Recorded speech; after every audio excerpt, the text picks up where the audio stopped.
Welcome back to the Two Promises podcast. Let's dive right into another exciting adventure with BD and crew as he pursues his new passion of one day finding the best, most epic bourbon. The Two Promises team sends their special thanks to Hobie and the Huckleberries for that masterful theme music. So grab a glass, relax, and enjoy responsibly. Baby says she's leaving if I don't stop drinking wine.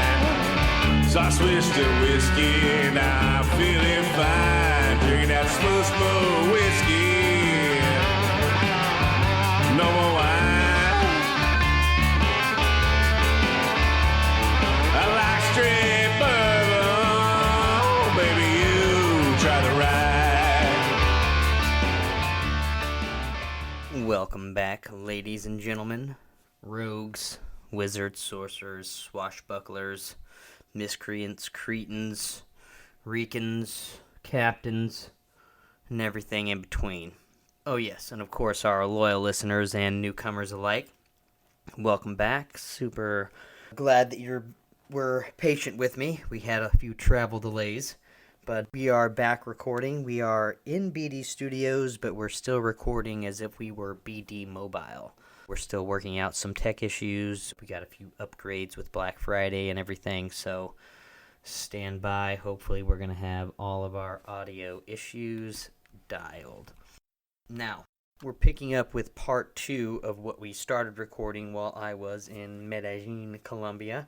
So we did a Spanish episode. I know I don't have the show notes up in Spanish quite yet, but we are working on that. Again, admin stuff is definitely one of my biggest weaknesses. So, what we have been discussing was the whiskey diet.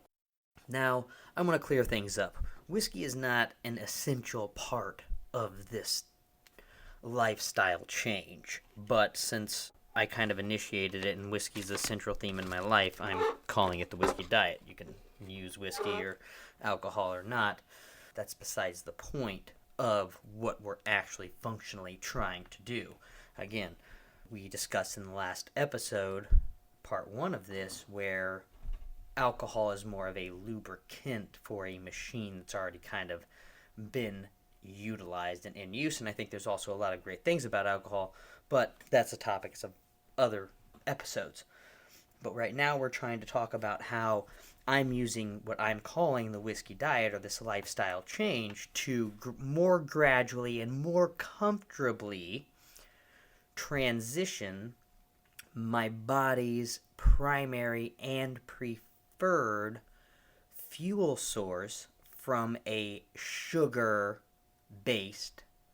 fuel source to more balance between fats, proteins, and carbohydrates, more in the form of fibrous vegetables, leafy vegetables, things like that. Less grains, sugars, refined sugars, carbohydrates. So we're going to get into that in a little bit more. So there's other ways to do this. Again, I'm going for simple. I'm going for not so incredibly difficult that it is not sustainable, and, as minimal suffering as possible. There's other things you could do. You could go on extremely long fasts where you completely, deprive your body of calories and nutrition. And those are great ways too. There's tons of studies on fasting via calorie restriction, via calorie completely cutting out, and how the benefits really of completely cutting out calories completely, if that's what you're going for, of getting into some of these more attuned spiritual states or whatever that they were described as. I kind of forgot a little bit some of the lines of research there, but they also studied a group where they just restricted their calories, but they kept them with I think probably more of a grain diet. I don't really remember. It might have been rice, but either way, that's a little bit of a sidebar tangent. But my point is, you can go ahead and research fasting on your own. And if I find the time, I'll try to cite some of these studies. But, you got the Google machine as well. So we have other forms, other ways that this has been described in popular fads, diets, trends, marketing. AIDS is even just medical terminology is like ketosis. So like they're talking about the keto diets. So this is kind of a way of kind of doing this, but just maybe not exactly. But some of the principles are the same. So what we're doing is we're doing like I said, a more easy, gradual, graceful transition into a healthier, sustainable lifestyle. And we're going through the 80-20 rule. We're using the 80-20 rule so that we have some grace to mess up, but we also have boundaries that we're defining for ourselves that fit our own goals and our own lifestyles and what we're actually trying to get out of it. So that's what's going to help keep us on track for the long haul, in my opinion. And what we're doing is we're going on the basis of cutting out carbohydrates. Now, the thing about carbohydrates is they're very, very, very tricky because of the way that they are popularized, communicated, talked about, etc. So, for the purposes of this, and then we're going to get a little bit heavier into the exercise too, because I don't want to leave that out, because I did say that I was going to discuss this for all fitness levels and desires for activity. So, but let's get back to these carbohydrates. They're very sneaky. So I'm going to leave 2 different books in the show notes in this little area because I really don't remember which parts of what I'm about to discuss came from which book. They're both fascinating audiobooks to listen to or read, but I've been listening to them on audiobook. So again, we're cutting out carbohydrates. So what are carbohydrates? So a carbohydrate, if you're looking at it in the nutrition world, the medical world, would be called a polysaccharide. So that just means a chain of a lot of sugars. If you really want to just simplify that term, I'm not going to get into all of it because that would be annoying and boring, and only the sciencey, nutrition-y people would really care to really hear all of that. So, well, a chain of a lot of sugars. Well, top of the food pyramid, it says no sugar. Sugars, we need to limit sugars. But if a carbohydrate down at the bottom where it's like all the grains and the breads and the pastries and the muffins and the donuts, and they say we can eat a lot of those, well, that doesn't make sense. It's almost like it's a sandwich or a cheeseburger, but it's just very confusing because whenever it's broken down, what you have broken down on your nutrition label as a carbohydrate or a sugar, I mean, they're both essentially the same thing once it hits your bloodstream through this digestive process. And it doesn't take as long as many people would have you believe, or popular science, popular understanding right now would have you believe. So a monosaccharide is really just a sugar at its core. And there's, I believe, again, one of these books, Grain Brain or Genius Foods, either way, if you're into nutrition, if you're into these topics that I've been discussing, you're going to get so much value out of those 2 books alone. So put them at the top of your list, Christmas list, whatever. You're going to love them. But there's so many hidden sugars. Now, before I go into this, I just want to talk about our brain. This is a quote from Grain Brain. Your brain, it weighs 3 pounds and has 100,000 miles of blood vessels. It contains more connections than there are stars in the Milky Way. It is the fattest organ in your body, and it could be suffering this very minute without your having a clue. So that's how important your brain is and how magnificent, infinite, whatever you want to call it. So by having such a sugar-high diet, we are really damaging our brains in ways that I don't even understand. I don't think anyone truly understands. And maybe they do, but if they do, it's just not here in front of us right now. So, and again, these books are incredible ways of seeking for that. I don't know if I've finished either of them, but let's just keep going with this because, again, I've had some phenomenal changes in my life just by implementing a few of their information nuggets with these things that I'm just putting together from all of these sources that I've seen in my life and all my travels, and again, being able to work off of a food supply that could be varied and diverse and still maintain what I would consider, for me, my higher or peak-ish energy levels, fitness levels, clarity levels, etc.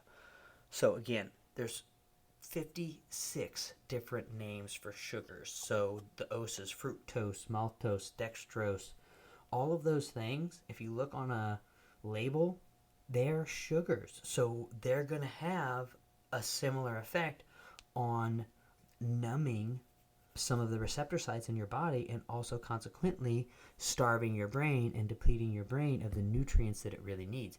And again, we talked about these things once they're being broken down, or by broken down actually in the blood vessels, it's like sandpaper. So if there's 56 different or more different oses for sugar, or names for sugar, and you're going to find them in just about everything: sauces, ketchups, spaghetti sauces, even peanut butter. Like, so high in sugars, and we just think, oh, that looks healthy, right?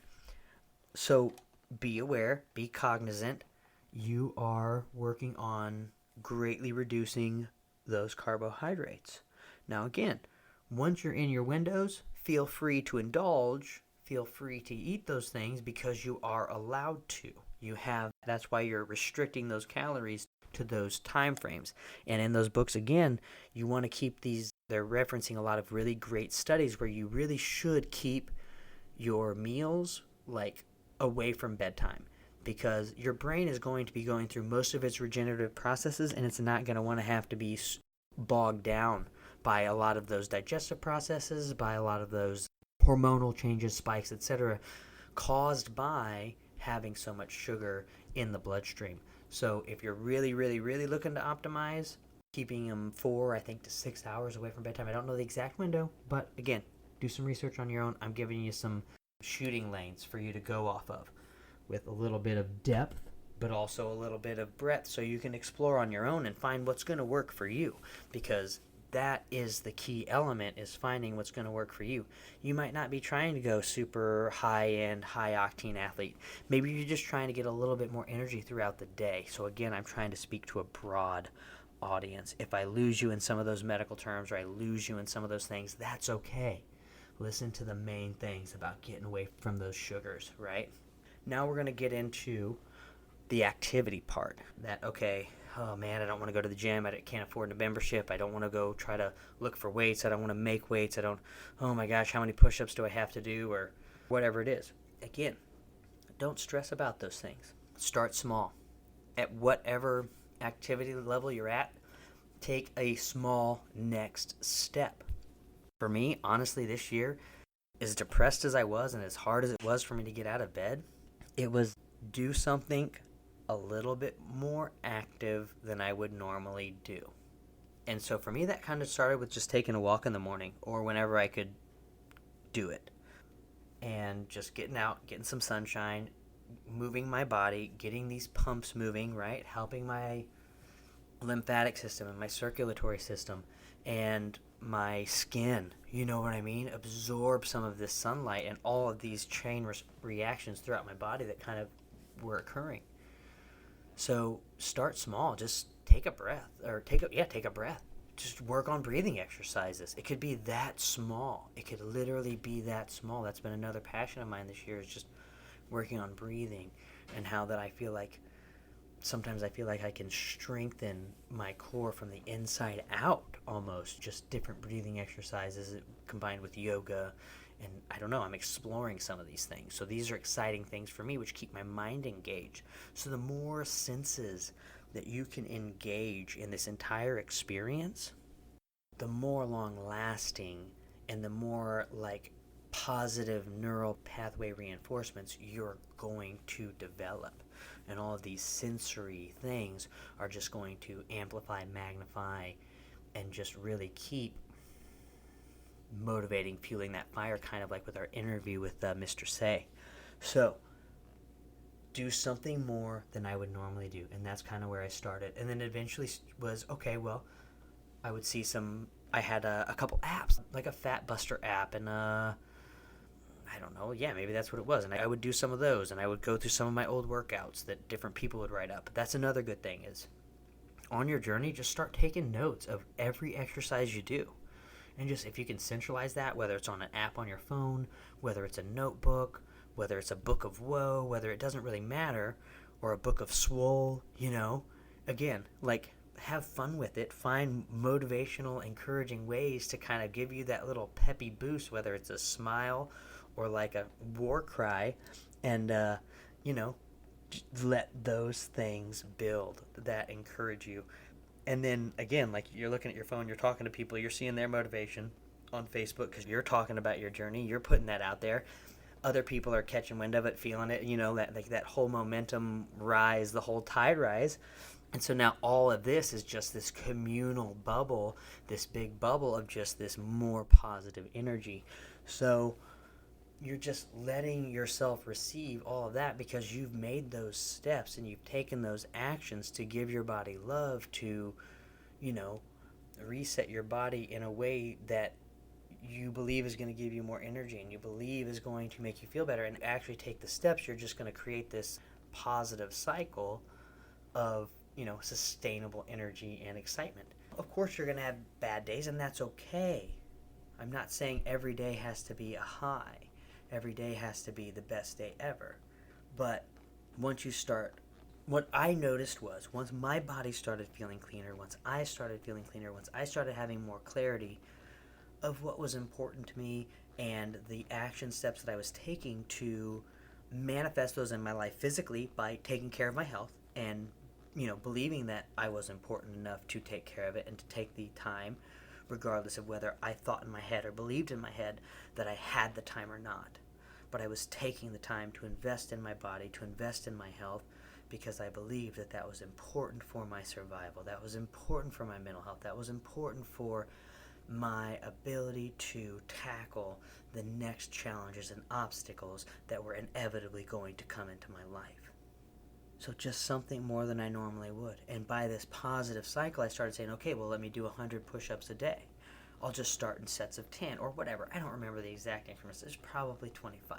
But sometimes I'd incorporate them into other exercises. And as long as I hit that metric, I was good. And another thing that I've recommended many, many times, and I know this sounds maybe a little bit silly, but it's helped me get over some plateaus at times as well. And that is just before you take your bath or your shower for the day, or, your cleansing, whatever it is that you do, just 100 push-ups. That's your time. Or max out. If you really want to go hard in the paint, just max out. You do not get in that shower or that bath until you've maxed out on push-ups. And just see how fast you change your health just with that little thing alone. But also listen to your body. If you've been doing this a while, you're going to be more tuned to your body. You're going to understand the difference between pain versus an injury, just like, recovery, muscle soreness because of all of this. Basically, whenever you're exercising and you're working out, you're creating trauma within your body. You're breaking down tissues, you're ripping them up. So that's creating a lot of trash and metabolic waste. And then as they repair, you're also creating a bunch of trash and metabolic waste that needs to get pumped and flushed out, okay? And if your systems are not used to that, it's going to take them a little bit longer because they're not as efficient, they're not as used to it. But the more you practice, the more you exercise them, the more efficient they will become, and the more efficient your body will become, and then you're going to need a lot less calories and you're going to have a lot more energy, right? Because you're optimizing that metabolism, at least as far as I have discovered so far. So you also want to be careful to not overtrain, listening to your body, taking those breaks, making sure that you have those rest cycles. Again, 80-20 is a good rule of thumb for this as well. 4 to 5 days a week, and you don't have to beat yourself up an hour a day if you're wanting to, but focused and intentional, not taking selfies, not whatever. I mean, unless that is your rhythm and your routine, and that is just your little bit extra. Again, I'm not trying to say exactly how to work out. I'm just giving you some options for different fitness levels. And again, knowing the difference between pain versus injury, and then a little bit of just some post-workout recovery tips. Again, rest, ice, compression, elevation. It's super simple. RICE. It's a staple. Rest, ice, compression, elevation. You can optimize your recovery. You can optimize, a lot of your sports injuries just by paying attention to that. I enjoy sleeping with my feet elevated almost all the time lately, or whenever I'm in a big recovery phase. So, rice. Super great thing to remember.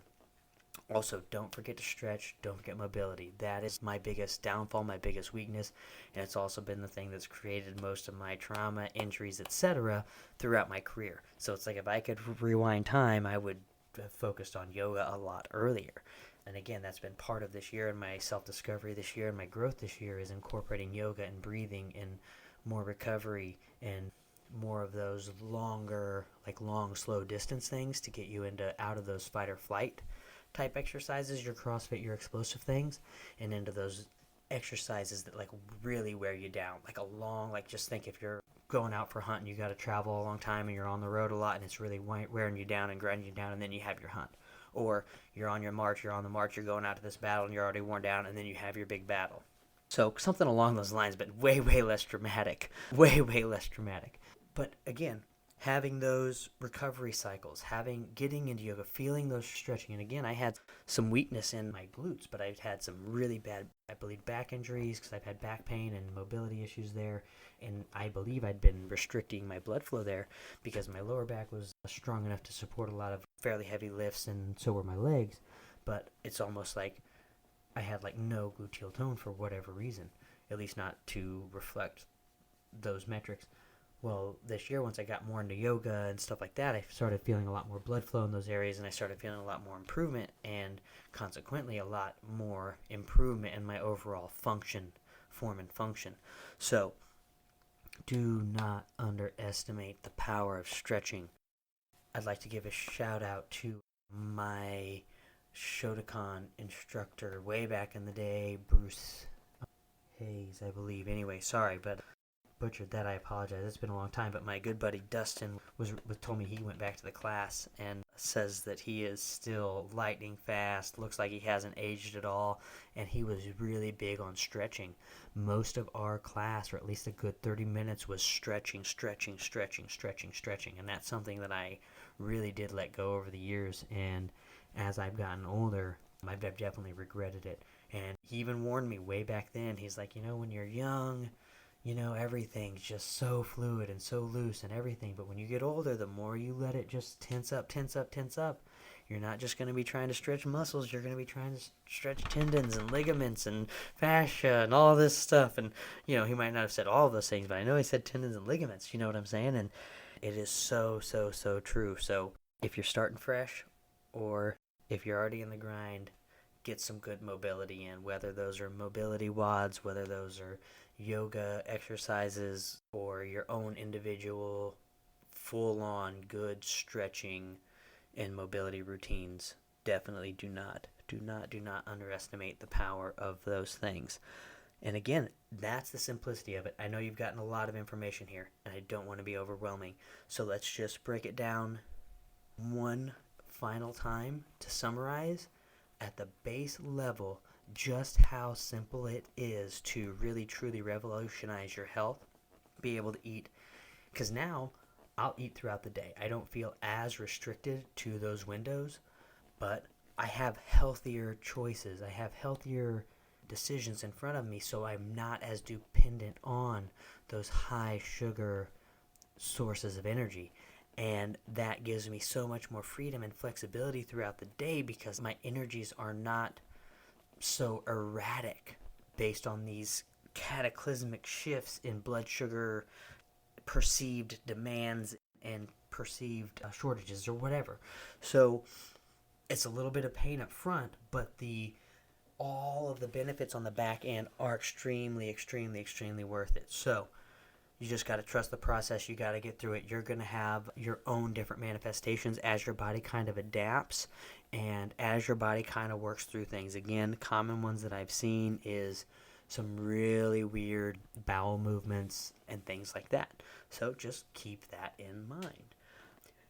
And then as we go, I'll add more episodes where I kind of go more into depth in some of these individual topics. And again, your feedback is going to help me prioritize what topics more people are more interested in learning about, because I'm excited about all of them and I could talk about all of them for days probably.